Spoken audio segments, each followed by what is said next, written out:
Ndị dum na-aga ụka na Church of the Pentecost ukpo dị na Council ime obodo dị n'Ukọfịa nke Anambra State ya na ndị ụka Anglican enwere n'obodo ahụ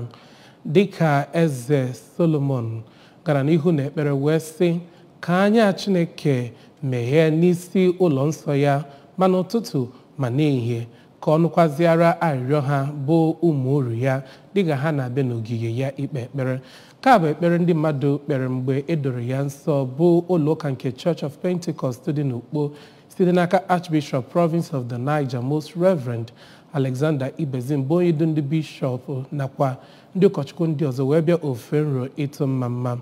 Onye nta akụkọ anyị bụ Amaka Chibuzo Okoye ga-akọtọpụ akụkọ a.